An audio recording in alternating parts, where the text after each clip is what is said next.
Bismillahirrahmanirrahim. Welcome to another session of CFEB 1 Advanced Accounting and Financial Reporting.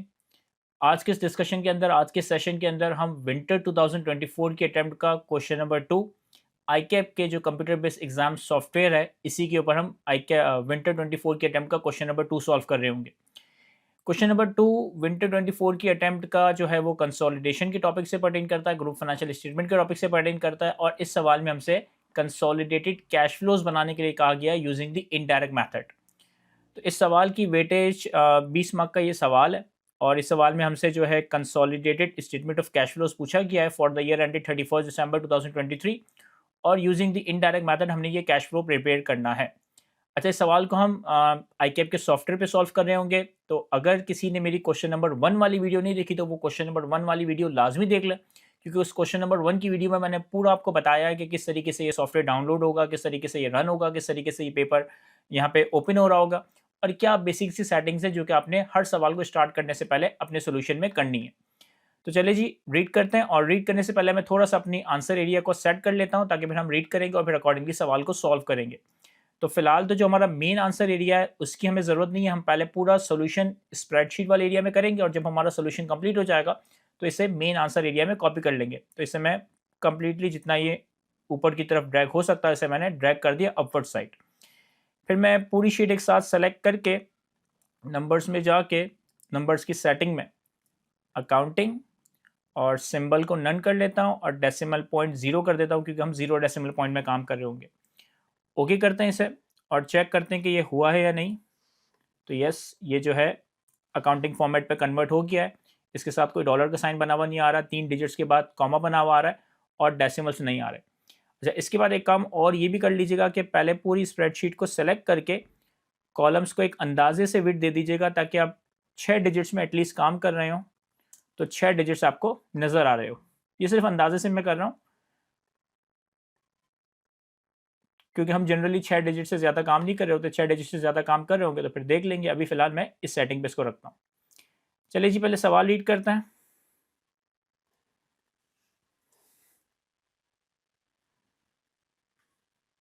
अच्छा, question paper को आप control के साथ अगर माउस को स्क्रॉल अप करेंगे तो आप इसे जूम इन या जूम आउट कर सकते हैं।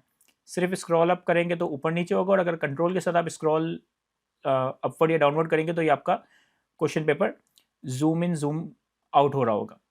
रीड करते हैं सवाल को। कहता है there are the followings are the consolidated statement of financial position of Alfonso limited AL. हमारे पास अल्फोंसो लिमिटेड की consolidated statement of financial position है। ईयर एंड 31 दिसंबर 2023, 31 दिसंबर 2022 और 31 दिसंबर 2023 में हमारे पास नंबर्स अवेलेबल है। बैलेंस शीट में हमारे पास एसेट्स में property plant and equipment, goodwill, investment in associate, financial asset, inventory, receivable, cash and cash equivalent और टोटल एसेट्स आ रहा है।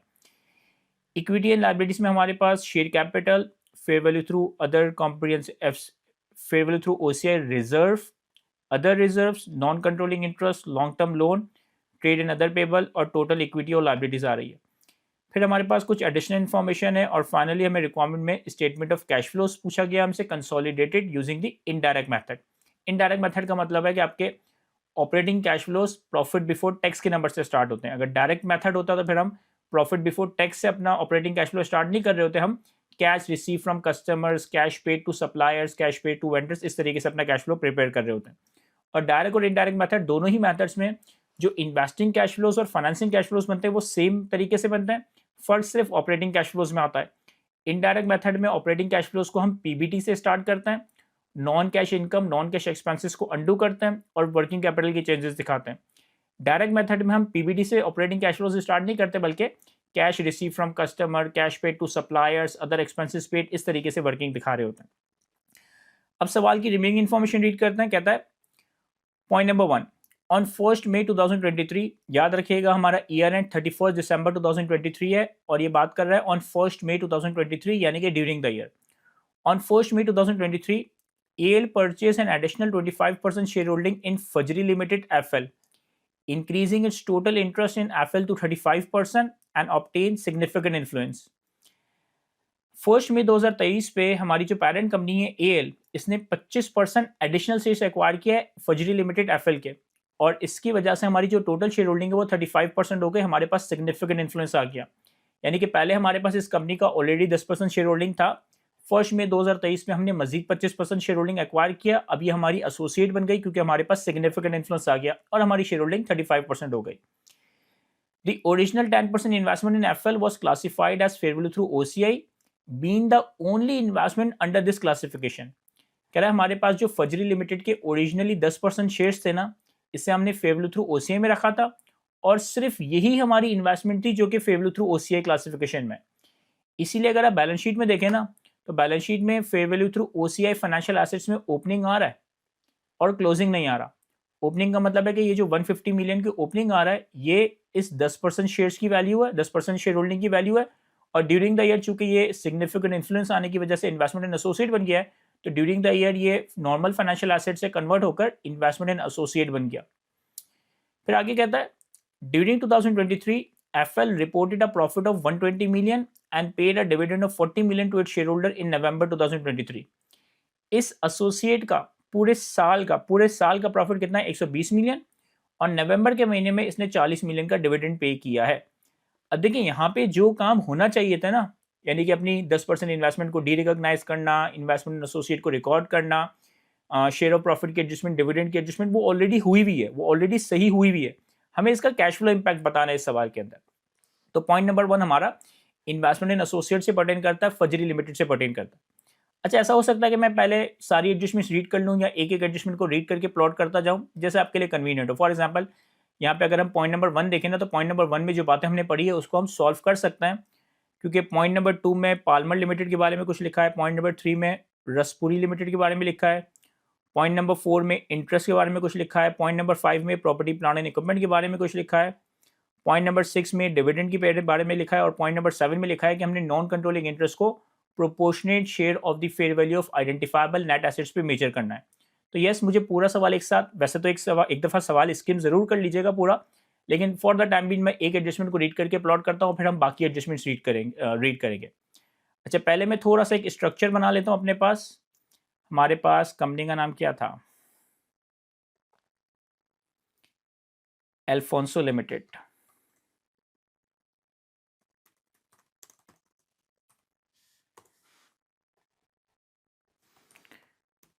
consolidated statement of cash flows using the indirect method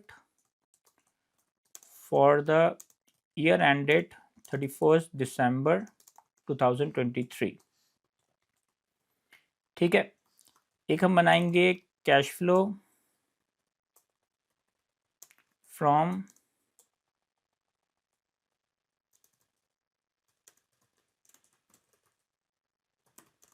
operating activities,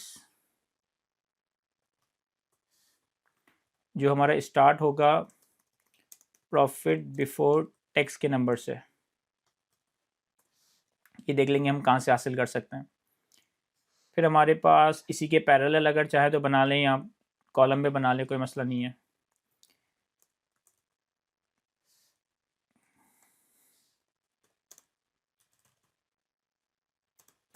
cash flows from investing activities. मैं एक structure create कर रहा हूँ cash flow का सिर्फ, और cash flows from financing activities. तो हमारे पास इन सारी चीज़ों का नेट इंक्रीज या decrease in cash and cash equivalents आ जाएगा। इसमें जब हम ऐड करेंगे opening cash and cash equivalents, तो हमारे पास closing cash and cash equivalents बन जाएगा। या हम यूँ भी कर सकते हैं कि cash and cash equivalents at the start of the year,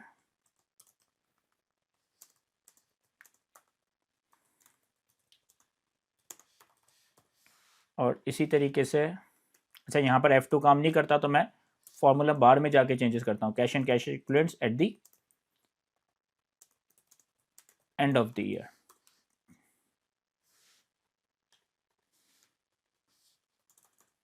ठीक है। अच्छा, कैश एंड कैश इक्विवेलेंट्स के नंबर मैं प्लॉट भी कर लेता हूँ। कैश एंड कैश इक्विवेलेंट्स का ओपनिंग है 100 और यहाँ पर कोई ओवरड्राफ्ट बैलेंस नहीं है और क्लोजिंग है 70। तो ओपनिंग आ जाएगा मेरे पास 100 और क्लोजिंग जो है वो 70 आना चाहिए। बस मैं यहाँ लिख देता हूँ ताकि हम चेक कर लेंगे कि हमारा क्लोजिंग कितना बन रहा है। ठीक है, अब हम आते हैं सबसे पहले वर्किंग वन,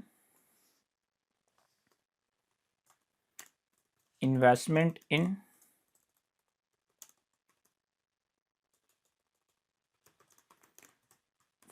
फजरी लिमिटेड। अब देखिए, इन्वेस्टमेंट इन फजरी लिमिटेड हमारी इन्वेस्टमेंट इन एसोसिएट है।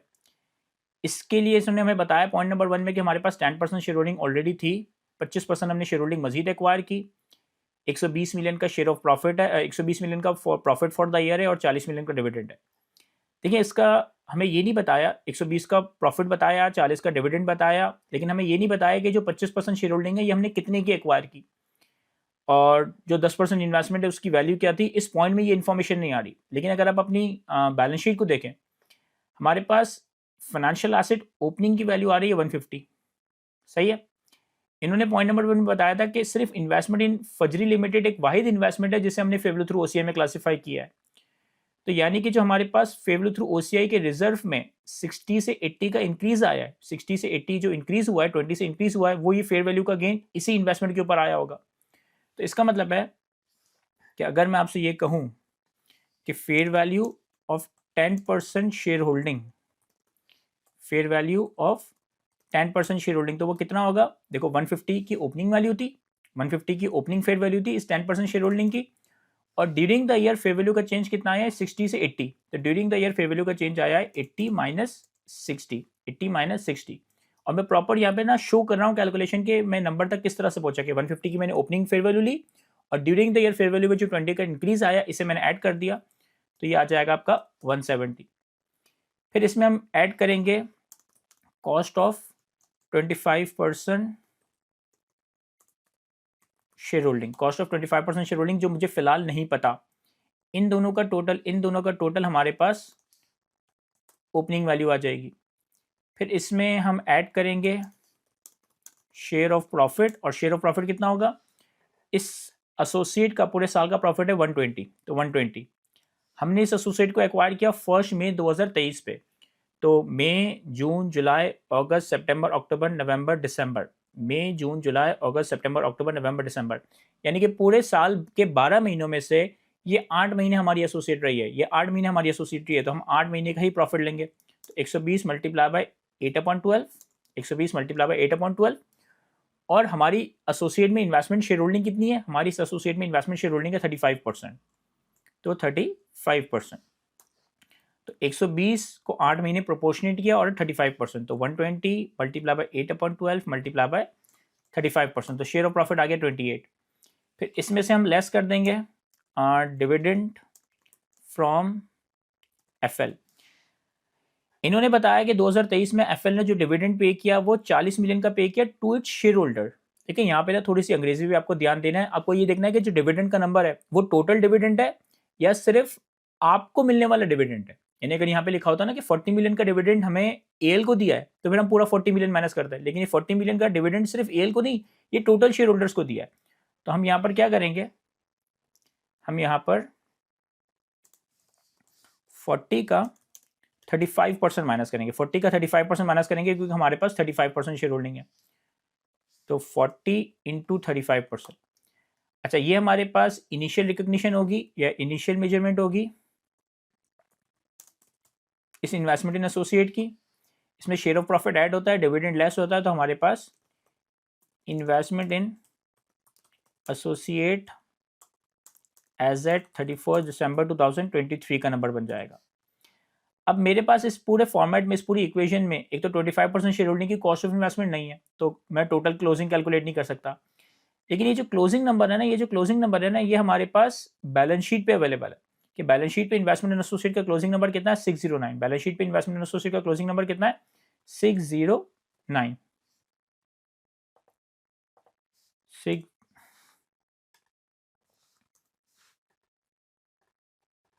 609।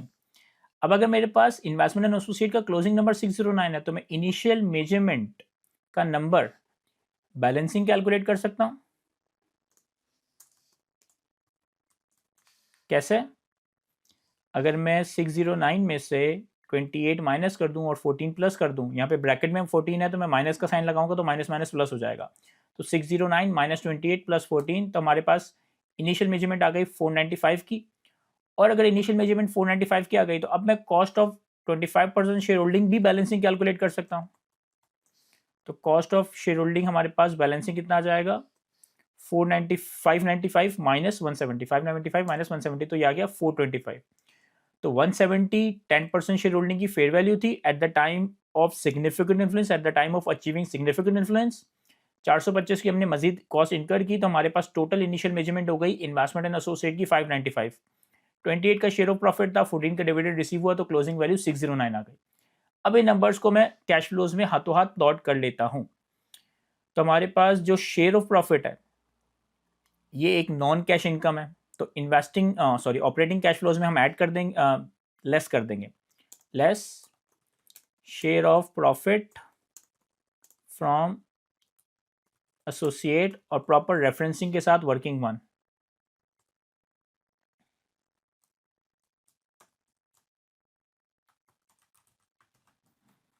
कितना है हमारे पास share of profit from associate, link कर देता हूं मैं 28। तो ये एक नॉन कैश इनकम है, इसे हम लेस कर देंगे। अच्छा, जो हमें डिविडेंड रिसीव हुआ, ये डिविडेंड हमें कैश रिसीव हुआ होगा, ये हमारी इन्वेस्टमेंट से हमें डिविडेंड रिसीव हुआ है, तो यहाँ पे हम इसे इन्वेस्टिंग एक्टिविटीज में ऐड कर देते हैं। Dividend from associate, again working one. Dividend हमें ऐड करना है तो मैं इसे ऐड करने के लिए माइनस का साइन लगा रहा हूँ क्योंकि मुझे पता है नीचे फॉर्मेट में मैंने इसको नेगेटिव में लिखा है, तो माइनस माइनस ये प्लस हो जाएगा। अच्छा, फिर हमने इसे परचेज भी किया तो less purchase of 25% share holding in FL, again working one. जब हमने परचेज किया तो हमने कैश पे किया होगा तो कैश आउटफ्लो आएगा, तो माइनस के साथ कितने का हमने इसे परचेज किया था 425 का। कि हमने सारी चीज़ें प्लॉट कर दी हैं। देखें 10% शेयर होल्डिंग हमारे पास पहले से रखी हुई थी, ओपनिंग में आ रही थी, तो इसके लिए कोई कैश इनफ्लो कोई ऐसा आउटफ्लो नहीं हुआ। इसके ऊपर जो 20 का गेन आया, इसके ऊपर जो 20 का फेयर वैल्यू गेन आया, ये 20 का फेयर वैल्यू गेन भी हमारा ओसीआई में रिकॉर्ड हुआ है, प्रॉफिट में रिकॉर्ड नहीं हुआ। चूंकि प्रॉफिट में रिकॉर्ड ही नहीं हुआ तो इसे अंडू करने की जरूरत नहीं है। 425 हमने पे किए थे, ये हमने इन्वेस्टिंग एक्टिविटीज में माइनस कर दिए। 28 का शेयर ऑफ प्रॉफिट था, नॉन कैश इनकम था, हमने ऑपरेटिंग एक्टिविटीज में इसे माइनस कर दिया। और 14 का हमने डिविडेंड रिसीव किया, डिविडेंड हमें एक्चुअली मिला होगा, हमने इन्वेस्टिंग एक्टिविटीज में डिविडेंड फ्रॉम एसोसिएट ऐड कर दिया। तो यहाँ तक हमारी वर्किंग वन कंप्लीट हो गई। इसको हमने कैश फ्लोस में प्रॉपर्ली प्लॉट कर दिया। पॉइंट नंबर 1 को हमने कंप्लीटली किल कर दिया। अब आते हैं हम पॉइंट नंबर 2 पे। पॉइंट नंबर 2 में कहता है ऑन 1 अक्टूबर 2023, यानी कि अगेन ड्यूरिंग द ईयर बात हो रही है, AL disposed of 20% shareholding in Palmer Limited, reducing its ownership from 75% to 55% for 184 million. At disposal date, there was no goodwill related to PL in the consolidated statement of financial statements, and breakup of net assets was as follow: property, plant and equipment, inventory, receivable, cash, trade and other payable. 1 अक्टूबर 2023 पे हमने अपनी एक subsidiary Palmer limited, जिसकी हमारे पास 75% share holding थी, इसमें से हमने 20% शेयर होल्डिंग बेच दी, तो अब हमारी शेयर होल्डिंग 55% हो गई। अच्छा, डिस्पोजल से पहले भी हमारी सब्सिडरी थी, डिस्पोजल के बाद भी हमारी ये सब्सिडरी है, यानी ये partial disposal of subsidiary share without loss of control का कॉन्सेप्ट है। 75% में से 20% शेयर होल्डिंग बेचकर 55% रह गया, तो ये partial disposal of subsidiary without loss of control वाला कॉन्सेप्ट है। 184 का हमने इसको बेचा है, 20% शेयर होल्डिंग हमने 184 की बेची है। और इस केस में क्या होगा कि जब हमने 20% शेयर होल्डिंग बेची तो हमारे पास कैश आया होगा, हमारी एनसीआई इंक्रीज हो जाएगी, और जो भी बैलेंसिंग गेन और लॉस है वो हमारा पीएनएल में नहीं बल्कि डायरेक्टली इक्विटी में चला जाएगा, क्योंकि यहाँ पे विदाउट लॉस ऑफ कंट्रोल वाला केस है। और हमारे पास नेट एसेट्स के सारे नंबर आ रहे हैं। अब यहाँ देखें,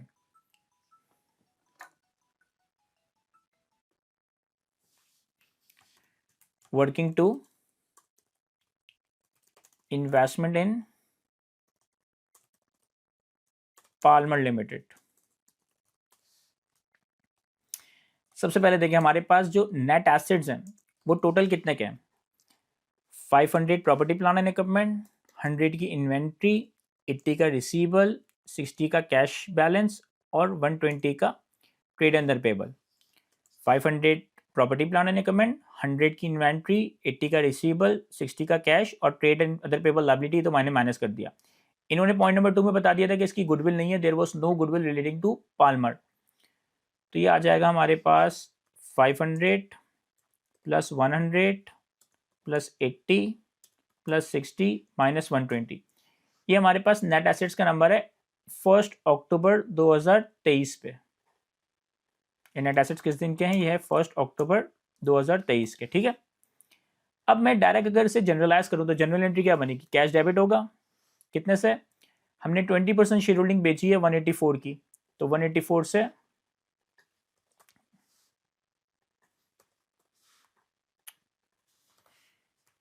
184 से कैश डेबिट होगा। क्रेडिट होगा हमारे पास एनसीआई, कितने से, 620 के नेट एसेट्स हैं और 20% शेयर होल्डिंग हम बेच रहे हैं, तो 620 का ही 20%, 620 का ही 20%, तो 620 इंटू 20%। अब कैश हमारे पास आया 184, एनसीआई हमारी इंक्रीज हुई 124 से, तो हमारा जो बैलेंसिंग है वो अदर रिजर्व्स में चला जाएगा। हमारा जो बैलेंसिंग है वो अदर रिजर्व्स में चला जाएगा। तो 184 माइनस 124, 184 माइनस 124, ये हमारे पास अदर रिजर्व 60 से इंक्रीज हो गया। अब जो कैश आया हमारे पास ये कैश फ्लोज में जाएगा। जो अदर रिजर्व्स का बैलेंसिंग नंबर आया है, जब मैं अदर रिजर्व्स का टी अकाउंट बनाऊंगा उस वक्त इसे देखेंगे, और जो एनसीआई का नंबर आया है जब हम एनसीआई का टी अकाउंट बनाएंगे तब उसे देखेंगे। कैश फ्लोज में हमारे पास सिर्फ ये कैश का अमाउंट जा रहा होगा, दैट इज 184। तो हमारे पास इन्वेस्टिंग एक्टिविटीज में हम ऐड कर देंगे disposal of 20% share holding in PL working 2, disposal of 20% share holding in PL working 2, और ये नंबर ऐड होगा। तो इसे मैं लिंक कर देता हूँ। देखिए लिंक करें ज़्यादा बेहतर है, मैं लिखने को यहाँ पे 184 लिख भी सकता हूँ, लेकिन मैं लिंक इसलिए करता हूँ ताकि जब आगे जाके सवाल में कोई एरर आइडेंटिफाई करेंगे और जब आप एरर को सही करेंगे ना, तो जो जो चीज़ें लिंक्ड हुई भी होंगी ना वो ऑटोमेटिकली सही हो जाएगी, आपको सब कुछ रीडू नहीं करना पड़ेगा। तो आप लिंक करें तो ज़्यादा बेहतर है। तो 184 से हमारे पास कैश आ गया। एडजस्टमेंट नंबर 2, वर्किंग नंबर 2 हमने तकरीबन कंप्लीट कर लिए। अब हम आते हैं वर्किंग एडजस्टमेंट नंबर 3 पे। एडजस्टमेंट नंबर 3 में कहता है ऑन 1 दिसंबर 2023, साल खत्म होने से एक महीने पहले, company dispose of its entire share holding in Raspuri limited for 320 million in cash, resulting in a loss of control. At the disposal date, RL goodwill was 80 million and the breakup of RL net asset was as follow. Property, plant and equipment, inventory, receivable, cash, overdraft, trade and other payable. The shareholding in RL was acquired many years ago for 140 million. देखो क्या कह रहा है, कह रहा है साल खत्म होने से एक महीने पहले आपके पास 60% शेयर होल्डिंग थी रसपुरी लिमिटेड की, वो आपने बेच दी। कितने की बेची, 320 मिलियन कैश में, और चूंकि आपने 60% की सारी शेयर होल्डिंग बेच दी, आपका कंट्रोल चला गया। डिस्पोजल डेट पे गुडविल थी 80 मिलियन जो कि डी रिकॉग्नाइज हो जाएगी। डिस्पोजल डेट पे नेट एसेट्स का ब्रेकअप हमारे पास ये आ रहा है 450, 90, 70, 40 और 100, और जो शेयर होल्डिंग है वो हमारे पास बहुत साल पहले 140 की एक्वायर की थी। लेकिन यहाँ पे क्या करेंगे, मैं इसी के पैरेलली वर्किंग कर लेता हूँ। वर्किंग 3 मतलब नीचे भी कर सकते हैं, यहाँ भी कर सकते हैं, कोई इतना मसला नहीं है। इन्वेस्टमेंट इन रसपुरी लिमिटेड। अब यहाँ पे अगर हम देखें तो गुडविल कितनी है, गुडविल है 80। इन्होंने सवाल में कहीं बताया था कि हमने एनसीआई को proportionate share of net assets, ये बताया था पॉइंट नंबर 7 में। Company value the non controlling interest on the acquisition date at proportionate share of the fair value, यानी कि यहाँ पे फुल गुडविल मेथड का कॉन्सेप्ट नहीं है, पार्शियल गुडविल मेथड का कॉन्सेप्ट है। ठीक है, तो गुडविल है 80। नेट एसेट्स कितने होंगे, नेट एसेट्स हम कैलकुलेट कर लेते हैं। 450 प्रॉपर्टी प्लांट एंड इक्विपमेंट, 90 की इन्वेंट्री, यहां से ये नंबर उठा रहा हूं, 70 का रिसीवेबल, अच्छा कैश में ओवरड्राउन बैलेंस है तो -40, और trade and other payable liability से तो -100। तो 450 प्लस 90 प्लस 70 माइनस 40 माइनस 100, इसे मैं कैलकुलेट भी कर लेता हूँ। 450 plus 90 plus 70 minus 40 minus 100, 450 90 70 minus 40 minus 100, ठीक है। तो नेट एसेट्स आ गए 470 के। और एनसीए भी कैलकुलेट कर सकते हैं, कैसे? 470 का 40%। सर ये 470 का 40% कैसे? चूंकि पार्शियल गुडविल है, यानी कि गुडविल में एनसीए को कोई हिस्सा नहीं है, एनसीए का हिस्सा सिर्फ नेट एसेट्स में।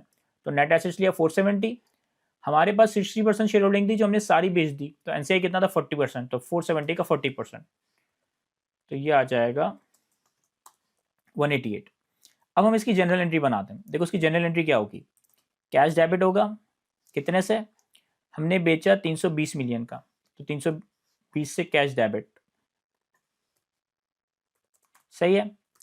हमारे पास से एनसीए डी रिकॉग्नाइज होगी, हमारे पास से नेट एसेट्स डी रिकॉग्नाइज होंगे, हमारे पास से गुडविल डी रिकॉग्नाइज होगी, और जो भी गेन और लॉस आएगा वो रिकॉर्ड हो जाएगा। तो एनसीए को हम डेबिट करेंगे 188 से, नेट एसेट्स को हम क्रेडिट करेंगे 470 से, गुडविल को हम क्रेडिट करेंगे 80 से। तो डेबिट साइड पे 320 प्लस 188, इसका टोटल कितना है? इसका टोटल है 508, और क्रेडिट साइड का टोटल है 550, यानी कि हमें यहाँ पे लॉस ऑन डिस्पोजल हुआ है, हमें यहाँ पे लॉस ऑन डिस्पोजल हुआ है। तो लॉस ऑन डिस्पोजल पीएनएल में डेबिट होगा, क्योंकि अब हम डिस्पोजल कर रहे हैं, अब हम कंट्रोल लूज कर रहे हैं सब्सिडरी का, तो जो डिस्पोजल लॉस आएगा वो पीएनएल में जाएगा। वो आएगा 470 plus 80 minus 320 minus 188, 470 plus 80 minus 320 minus 188, तो डिस्पोजल लॉस आ गया हमारे पास। और आप गौर कर रहे होंगे मैं हर चीज़ को प्रॉपर्ली प्रेजेंट कर रहा हूँ। अगर कोई नंबर बैलेंसिंग कैलकुलेट कर रहा हूँ तो बैलेंसिंग लिख रहा हूँ, अगर कोई नंबर एडलेस कर रहा हूँ तो इसे अपनी वर्किंग में शो कर रहा हूँ। ये बड़ा ज़रूरी है, क्योंकि जब मैं ये आंसर स्क्रिप्ट को मेन आंसर एरिया में कॉपी करूँगा तो वहाँ फॉर्मूले नहीं दिखेंगे, वहाँ पे सिर्फ टेक्स्ट दिख रहा होगा। तो इसलिए मैं हर चीज़ कैलकुलेशन में शो कर रहा हूँ। तो हमारे पास 40 का डिस्पोजल लॉस आ गया। अब इस एडजस्टमेंट को अकॉर्डिंगली कैश फ्लो में प्लॉट करते हैं। देखिए 42 का जो डिस्पोजल लॉस है, इसे हम ऐड कर देंगे ऑपरेटिंग कैश फ्लोज में। Add loss on disposal of RL working 3, RL की डिस्पोजल पे जो लॉस आया इसे हम ऐड कर देंगे। कितना लॉस है? 42 वर्किंग 3 से आ रहा है ये। फिर आरएल की डिस्पोजल पे हमारे पास 320 का कैश आया, लेकिन आरएल अपने साथ 40 का ओवरड्राउन बैलेंस भी लेके गया। अब यहां समझिएगा, आम हालात में अगर मैंने एक सब्सिडरी 320 की बेची है और सब्सिडरी के पास 40 का कैश बैलेंस होता, तो मैं ये कहता कि मेरे पास 320 आए और सब्सिडरी अपने साथ 40 ले गई, तो मेरे पास नेट आया 280।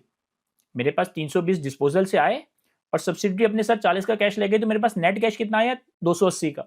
लेकिन यहाँ पे कैश बैलेंस नहीं है, यहाँ पे ओवरड्राफ्ट बैलेंस है। तो सब्सिडरी की डिस्पोजल से मेरे पास 320 आए और 40 रुपए का ओवरड्राफ्ट बैलेंस भी गया, तो मेरे पास नेट कैश कितना आया? मेरे पास नेट कैश आया है 360 का। मेरे पास नेट कैश 360 का आया है, 280 का नहीं आया। मैं यहाँ पे क्या करता हूं, at disposal of RL working 3, और मैं कैलकुलेशन भी शो कर देता हूं कि 320 का कैश आया और 40 का ओवरड्राफ्ट बैलेंस भी गया। 320 का कैश आया और 40 का ओवरड्राफ्ट कैश भी गया, तो ये हो जाएगा 320 प्लस 40, तो 360 मेरे पास इन टोटलिटी एक तरह से कैश आया। वर्किंग नंबर 3 भी यहाँ तक कंप्लीट हो गई। इसके बाद वर्किंग नंबर एडजस्टमेंट नंबर 4 में हमारे पास इंटरेस्ट, एडजस्टमेंट नंबर 5 में प्रॉपर्टी प्लांट एंड इक्विपमेंट और ये सारी चीज़ें हैं। मेरा ख्याल है कि अब हमें बैलेंस शीट की सीक्वेंस में चलते हुए सारे टी अकाउंट्स बनाने चाहिए। हमें बैलेंस शीट की सीक्वेंस में चलते हुए सारे टी अकाउंट बनाने चाहिए। अच्छा, मेरी मर्जी है मैं एसेट से चलूँ लायबिलिटी से चलूँ। चूंकि मैंने अभी ज़्यादातर रिजर्व्स और एनसीए में काम किया, पहले मैं इक्विटी को क्लोज कर लेता हूँ, फिर हम एसेट और लायबिलिटीज को देखेंगे। तो वर्किंग 4, अच्छा वर्किंग 4 के लिए ना मैं एक थोड़ा सा, वैसे तो मैं रिकमेंड नहीं करता कि आप शशके वगैरह करें, लेकिन मुझे टी अकाउंट्स बनाने तो मैं थोड़े से शशके कर लेता हूँ एक दफ़ा,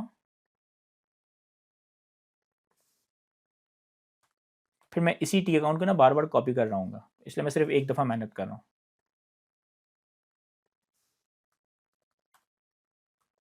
अब मैं सारे टी अकाउंट्स ही बनाऊंगा। तो ये हमने एक टी अकाउंट बना लिया, इसी को हम मल्टीपल टाइम्स कॉपी कर लेते हैं, क्योंकि अब बैलेंस शीट पे जितनी एसेट और लायबिलिटीज और इक्विटी के लाइन आइटम आ रहे हैं, हम सबके टी अकाउंट बना रहे होंगे।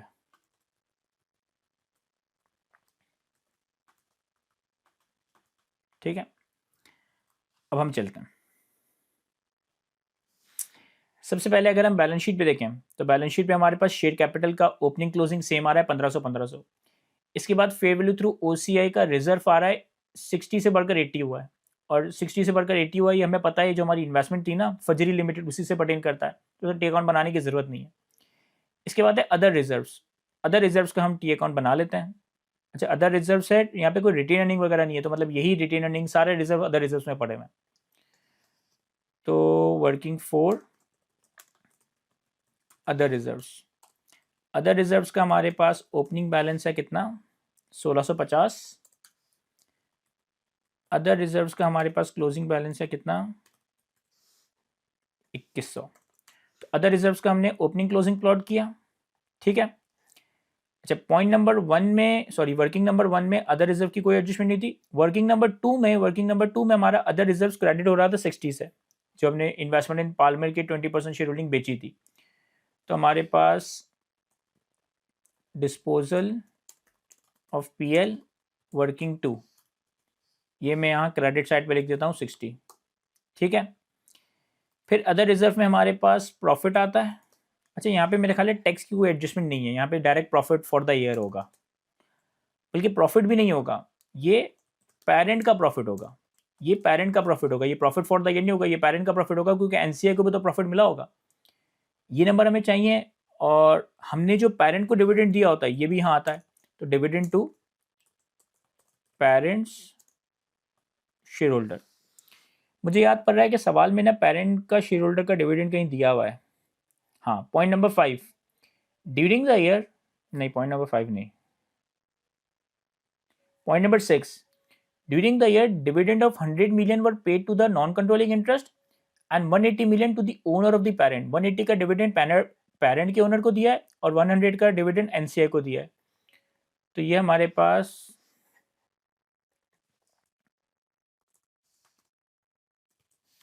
कितना है, 180। अब देखो अदर रिजर्व में मैंने ओपनिंग प्लॉट किया, क्लोजिंग प्लॉट किया, डिस्पोजल ऑफ पीएल की जो रिजर्व में एडजस्टमेंट आ रही थी वो डायरेक्ट प्लॉट कर दी, और डिविडेंड प्लॉट कर दिया। तो यहाँ पे मैं बैलेंसिंग पेरेंट का शेयर ऑफ प्रॉफिट कैलकुलेट कर सकता हूँ कि पेरेंट के हिस्से में प्रॉफिट कितना आया। ये नंबर हम बैलेंसिंग कैलकुलेट कर रहे हैं। तो 2100 प्लस 180 माइनस 1650 माइनस 60, ये आ गया 570। 570 आ गया हमारे पास पेरेंट का प्रॉफिट का हिस्सा, शेयर ऑफ पेरेंट्स ओनर। अच्छा, अभी इनको कैश फ्लोज में भी प्लॉट करेंगे। इसके बाद आपके पास नॉन कंट्रोलिंग इंटरेस्ट का T account, non controlling interest की इन्फॉर्मेशन है, तो इसका भी टी अकाउंट बना लेता हूँ। वर्किंग 5 एनसीआई, एनसीआई का ओपनिंग कितना है, एनसीआई का ओपनिंग है 580। क्लोजिंग कितना है, क्लोजिंग है 500। अच्छा, एनसीआई में एडजस्टमेंट्स थी कुछ, एनसीआई में कौन कौन सी एडजस्टमेंट्स थी। वर्किंग 2 में हमने जो पाल्मर का 20% बेचा था उससे एनसीआई इंक्रीज हो रही थी 124, जिसे एनसीआई में प्लॉट कर देते हैं। डिस्पोजल ऑफ पीएल वर्किंग 2 कितने से, 124, ये रहा। फिर हमने जो सब्सिडरी रसपुरी लिमिटेड बेची थी इसकी हमने एनसीआई डीरिकॉग्नाइज की थी, 188 से डेबिट किया था, तो इसे भी हम डेबिट साइड पे दिखाएंगे। पाल्मर लिमिटेड में एनसीआई इंक्रीज हो रही है, रसपुरी लिमिटेड में एनसीआई खत्म हो रही है, तो इसलिए डेबिट साइड पे। तो डिस्पोजल ऑफ आरएल वर्किंग 3, ये कितना है, 188। अच्छा, फिर इन्होंने हमें पॉइंट नंबर 6 में बताया था कि हमने एनसीआई को भी 100 का डिविडेंड दिया है, 100 का डिविडेंड हमने एनसीआई को दिया है, तो ये भी यहाँ शो कर देंगे, डिविडेंड 100। अब जब हमने ओपनिंग क्लोजिंग प्लॉट कर दिया, एनसीआई का इंक्रीज, एनसीआई का डिस्पोजल और डिविडेंड प्लॉट कर दिया, तो यहाँ पे हमारे पास एनसीआई का प्रॉफिट आ जाएगा। यहाँ पे हमारे पास एनसीआई के प्रॉफिट का आ जाएगा 500 प्लस 100 प्लस 188 माइनस 124 माइनस 580, तो ये आ गया 84, और ये हमने कैलकुलेट किया है एज अ बैलेंसिंग। तो 84 का हमारे पास एनसीआई के हिस्से का प्रॉफिट आया, पेरेंट का हमारे पास 570 आया था, वर्किंग 4 वर्किंग 5 से। इसे कैश फ्लोज में प्लॉट कर देते हैं। कितना था? 570 प्लस 84। ये नंबर हम वर्किंग 4 और वर्किंग 5 से लाएं। तो 570 पेरेंट का प्रॉफिट का हिस्सा, 84 एनसीआई का हिस्सा, ये हम ऐड कर देंगे। 570 प्लस, फॉर्मूला बार को देखते रहे, 570 के बाद मैंने प्लस लिखा और 84 एंटर कर दिया। तो ये आ गया हमारे पास 654, ये आ गया हमारे पास 64। फिर पेरेंट को और एनसीआई को जो डिविडेंड दिया, ये कैश आउटफ्लो हुआ है, तो इसे हम फाइनेंसिंग एक्टिविटीज में दिखाएंगे। Dividend to parents owner working 4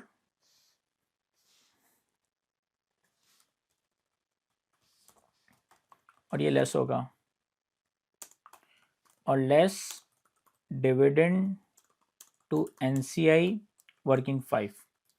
तो पेरेंट के ओनर्स को जो डिविडेंड दिया वो वर्किंग 4 से यहाँ पे नेगेटिव में शो कर देंगे 180, और एनसीआई को जो डिविडेंड दिया वो यहाँ नेगेटिव के साथ शो कर देंगे 100। तो हमने प्रॉफिट बिफोर टैक्स दिखाया 570 प्लस 84, पेरेंट की ओनर को जो डिविडेंड दिया वो माइनस में, एनसीआई को जो डिविडेंड दिया वो माइनस में, फाइनेंसिंग एक्टिविटीज में शो कर दिया। मेरे ख्याल है अदर रिजर्व से पर्टेनिंग और एनसीआई से पर्टेनिंग जो कैश फ्लो की एडजस्टमेंट थी वो हमने प्लॉट कर दी है। वापस आते हैं सवाल पे। शेयर कैपिटल में कुछ था नहीं, फेवल और रिजर्व हम देख चुके थे, अदर रिजर्व हम देख चुके हैं, नॉन कंट्रोलिंग इंटरेस्ट हम देख चुके हैं। इसके बाद लॉन्ग टर्म लोन है, 650 से कम होकर 520 हो गया। इससे पर्टेनिंग कोई एडजस्टमेंट नहीं थी, इससे पर्टेनिंग कोई एडजस्टमेंट नहीं है सवाल में। तो टी अकाउंट बनाना चाहें तो बना लें, या डायरेक्टली फाइनेंसिंग एक्टिविटीज में दिखा दें। Less repayment of long term loan, less, आप टी अकाउंट भी बना सकते हैं, कोई हर्ज नहीं है। ये 650 से कम होकर 520 हो रहा है ना, 650 माइनस 520, इतना लोन हमने रिपे किया है। तो 520 माइनस 650, क्यों 520 माइनस 650 इसलिए रख रहा हूँ ताकि वो नेगेटिव में शो हो। तो 130 का हमने लोन रिपे किया। अच्छा, ट्रेड एंड अदर पेबल में हमारे पास ओपनिंग क्लोजिंग है और हमने एक सब्सिडरी बेची भी थी, तो बेहतर है कि मैं इसका टी अकाउंट बना लूँ रादर देन के शॉर्टकट करूँ। शॉर्टकट से भी कर सकता हूँ, मैं टी अकाउंट बना लेता हूँ ताकि गलती ना हो मुझसे। Working 6 trade and other payable, trade and other payable, trade and other payable का ओपनिंग कितना है? 690, ये रहा।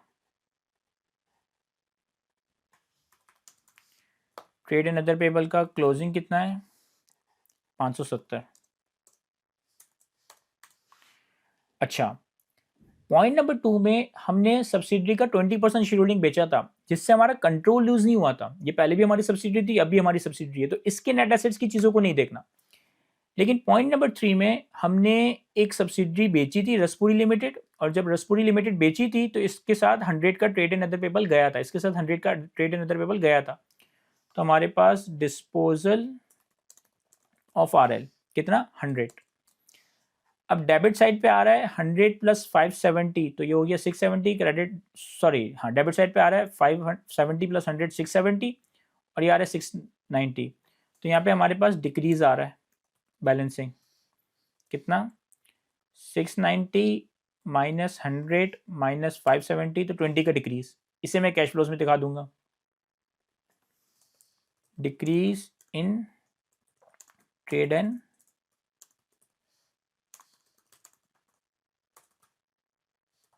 अदर पेबल वर्किंग, कौन सी थी? 6। और ट्रेड एंड अदर पेबल का मतलब है कि ट्रेड एंड अदर पेबल का कम होने का मतलब है कि आप उधारी ज़्यादा पे कर रहे हो, आप उधारी ज़्यादा पे कर रहे हो तो ये नेगेटिव में शो होगी। ऐसा ही है ना, हम ट्रेड एंड अदर पेबल का बैलेंस कम हो रहा है, यानी हम ज़्यादा उधारी पे कर रहे हो तो यस नेगेटिव में शो होगी। तो ये हमने -20। Decrease in trade and other payable working 6 -20। यहाँ तक हमारे पास इक्विटी और लाइबिलिटी साइड, यहाँ तक हमारे पास इक्विटी और लाइबिलिटी साइड कंप्लीट हो चुकी है। अब हम आते हैं एसेट साइड पे। एसेट साइड पे हमारे पास है property plant and equipment. Working 7 बनाते हैं। प्रॉपर्टी प्लांट एंड इक्विपमेंट का ओपनिंग है हमारे पास 3100, बैलेंस शीट से देख रहा हूँ, और क्लोजिंग है हमारे पास 2940, 2940। अच्छा, प्रॉपर्टी प्लांट एंड इक्विपमेंट से पर्टेनिंग हमारे पास जो हमने सब्सिडरी बेची रसपुरी लिमिटेड, इसका प्रॉपर्टी प्लांट एंड इक्विपमेंट जाएगा 450।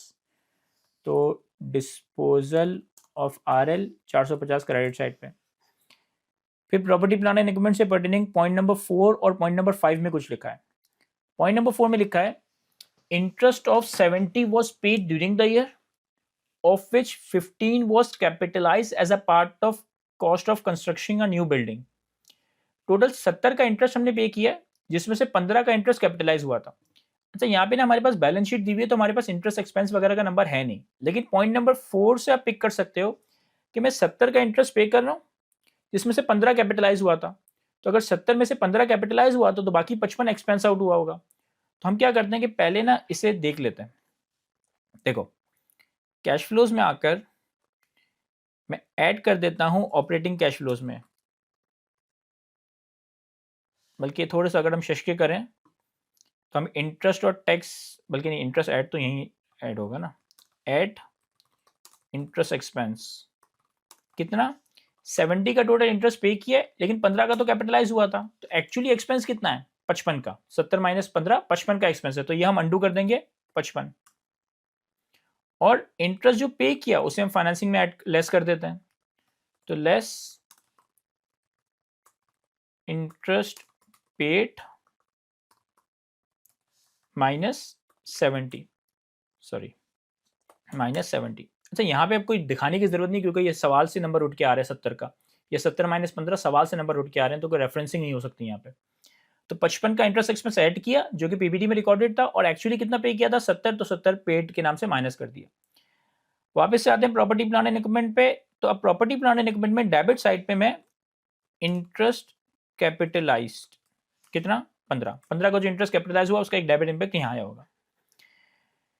फिर पॉइंट नंबर 5 में कहता है during the year group acquired property plant and equipment excluding the interest capitalised.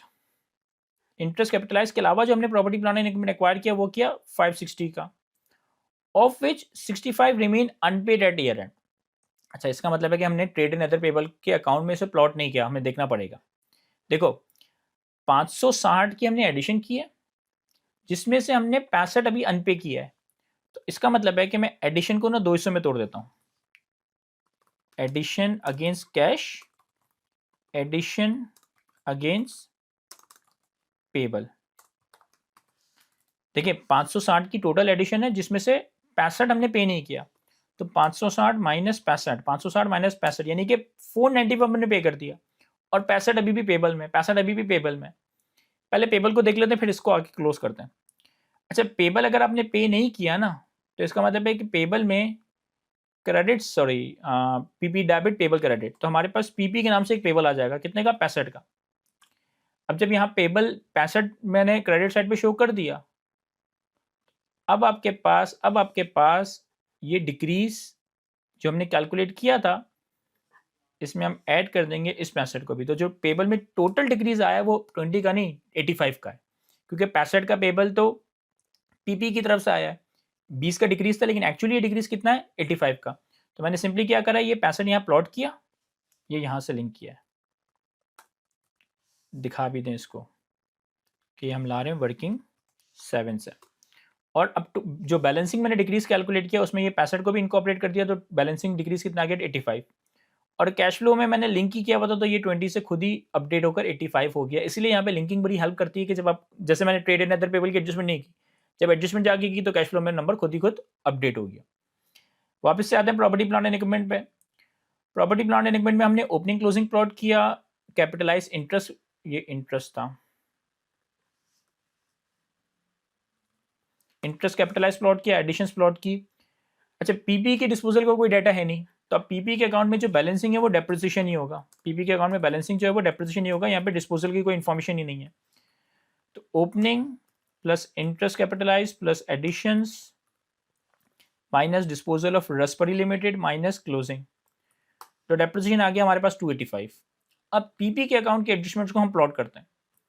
Depreciation एक नॉन कैश एक्सपेंस है, वर्किंग 7 से आ रहा है, तो ऑपरेटिंग कैश फ्लोज में ऐड कर देंगे डेप्रिसिएशन वर्किंग 7, कितना था ये 285।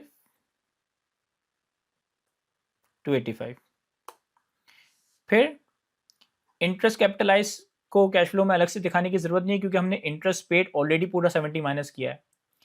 जो हमने पेबल के अगेंस्ट एक्विजिशन की, इसमें हमारा कैश अभी गया नहीं है, लेकिन जो हमने कैश के अगेंस्ट एडिशन की 495 की, ये हमारा कैश गया है। तो इन्वेस्टिंग एक्टिविटीज में हम लेस कर देंगे purchase of property plant and equipment working 7 और इसे लिंक कर देंगे माइनस के साथ। कितना 495, तो ये 495 माइनस हो गया। तो यहां तक हमारे पास प्रॉपर्टी प्लांट एंड इक्विपमेंट की एडजस्टमेंट हो गई। इसके बाद गुडविल का टी अकाउंट बनाना पड़ेगा। हमारे पास वर्किंग 8 गुडविल का ओपनिंग है हमारे पास, बैलेंस शीट से मैं देख रहा हूं, कितना 250। क्लोजिंग है हमारे पास कितना 140। अच्छा, ड्यूरिंग द ईयर हमने सब्सिडरी एक्वायर तो नहीं की, तो गुडविल डेबिट साइड पे नहीं आएगी, लेकिन ड्यूरिंग द ईयर हमने सब्सिडरी डिस्पोज की है, तो disposal of RL working 3। RL की डिस्पोजल पे हमारी गुडविल कितनी डीरिकग्नाइज हुई थी, 80 का नंबर याद आ रहा है मुझे, ये रहा 80 को हमने क्रेडिट किया था। तब गुडविल का ओपनिंग है 250, क्लोजिंग है 140 और 80 से डिस्पोजल, अभी भी क्रेडिट साइड कम आ रही है, तो इसका मतलब है यहाँ पे कोई इम्पेयरमेंट होगी।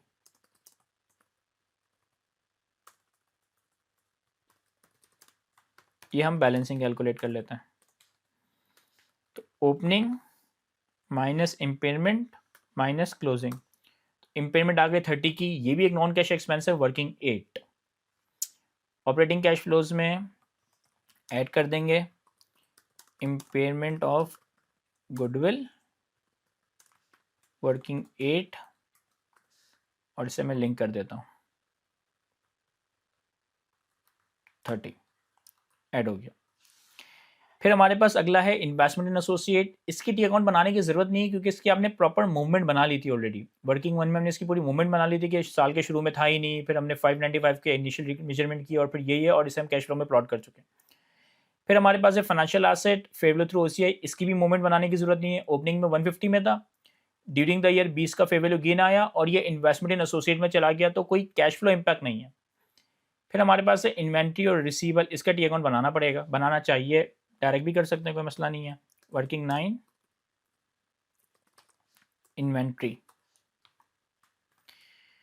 इन्वेंट्री का ओपनिंग है हमारे पास कितना 880,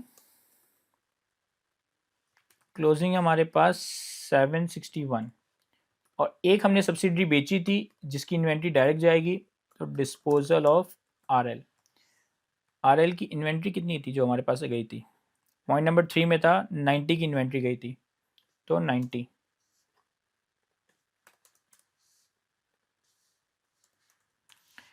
अच्छा, डेबिट साइड पे है 880, क्रेडिट साइड पे है 760 और 90 ऐड करेंगे तो ये होंगे 850, यानी कि बैलेंसिंग इस साइड पे आ रहा है, तो हमारे पास इंक्रीज आया है। कितना, नहीं डिक्रीज आया है ना, सॉरी, 880 डेबिट साइड पे है, क्रेडिट साइड पे है 760 और 90, तो ये हो गया 850, बल्कि डिक्रीज आया, इंक्रीज नहीं।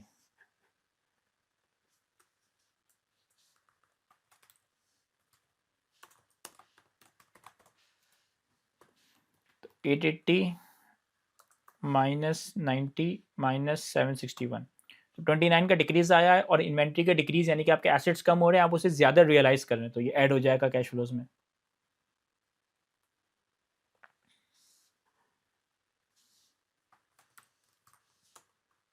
डिक्रीज इन इन्वेंट्री, इसका टी अकाउंट क्या था, वर्किंग रेफरेंस वर्किंग 9,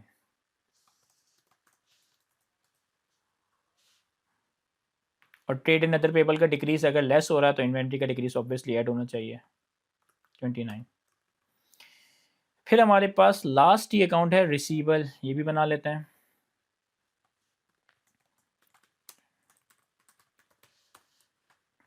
रिसीवेबल का ओपनिंग कितना है 650, क्लोजिंग कितना है 750। ये बैलेंस शीट से उठा रहा हूँ नंबर।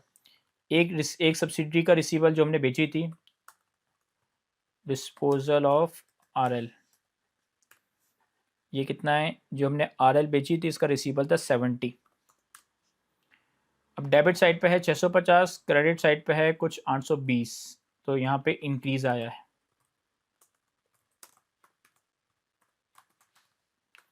70 प्लस 750 माइनस 650, 170 का इंक्रीज आया है वर्किंग 10।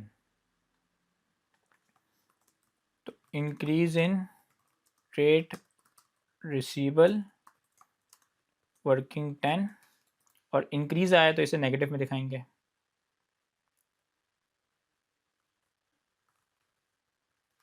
$170।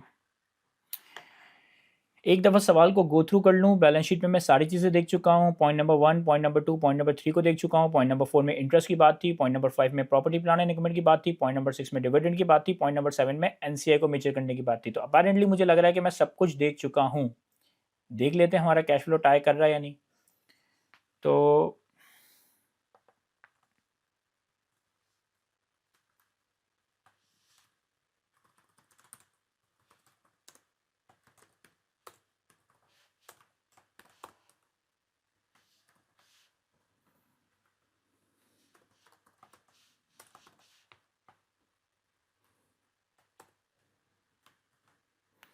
हमारे पास ऑपरेटिंग कैश फ्लोज जनरेट हुए हैं 812 के।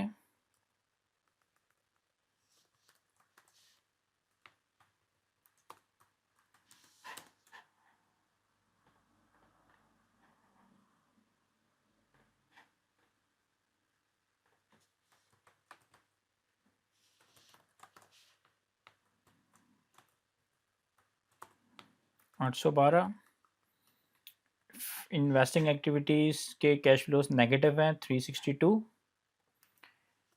फाइनेंसिंग एक्टिविटीज़ के कैश फ्लोज भी नेगेटिव है 480। नेट देख लेते हैं 812 माइनस 362 माइनस 480, ये आ गया 30। और 30 का नेट कैश डिक्रीज हुआ। ओपनिंग 100 था, और अगर आप ओपनिंग और नेट डिक्रीज ऐड करेंगे तो ये आ जाएगा 70। और ये मैंने पहले ही 70 यहाँ लिख के रखा था, इसे मैं डिलीट कर देता हूँ क्योंकि हमारा कैश फ्लो रिकनसाइल कर रहा है, कर रहा है। फाइनली अल्हम्दुलिल्लाह हमारा फर्स्ट गो में ही ये कैश फ्लो रिकनसाइल हो गया, कैश फ्लो टाई हो गया। थोड़ा अगर आप, वैसे इसकी ज़रूरत नहीं है, ये मेरे पास कोई टाइमर नहीं है, मैं तो ऐसे ही कर रहा हूँ। आप ये सब ना कीजिएगा कि आप शशके में लग गए। सही है। तो यहाँ तक हमारा ये सवाल कंप्लीट हो गया। कोई मैंने ज़्यादा फॉर्मेटिंग नहीं की, कोई आपको बॉर्डर वगैरह बनाने की ज़रूरत नहीं है कि आप सेल की बॉर्डरिंग वगैरह करने, बस आपने सवाल किया। अब यहाँ शुरू से सेलेक्ट करें इसे, शिफ्ट दबा के, और ये हमने यहाँ तक सेलेक्ट किया इसे, control C, main answer area पे जाएंगे, यहाँ कर्सर रखेंगे, कंट्रोल वी। बस ये आपका सवाल हो गया यहाँ पे। अब आपको ये थोड़ी बहुत फॉर्मेटिंग लग रही है कि मैं इसको सही कर दूँ, कोई सब होशियारी में नहीं पड़ना, ये सब कुछ हो गया है, सही हुआ है। आपको कुछ भी देर होशियारी करने की ज़रूरत नहीं है। ये हमारा ऑपरेटिंग कैश फ्लोज आ गया, ये हमारा इन्वेस्टिंग, ये हमारा फाइनेंसिंग, ये हमारा नेट इंक्रीज डिक्रीज, ये हमारी सारी वर्किंग्स आ गई। यहाँ तक हमारा सवाल पप्पू सा कंप्लीट हो चुका है, और मैं उम्मीद करता हूँ कि सॉफ्टवेयर के साथ साथ मैं आपको इस सवाल के कॉन्सेप्ट भी अच्छे से एक्सप्लेन कर सका हूँ। आज की अपनी इस गुफ्तगू को हम यहीं तक रखते हैं। Thank you.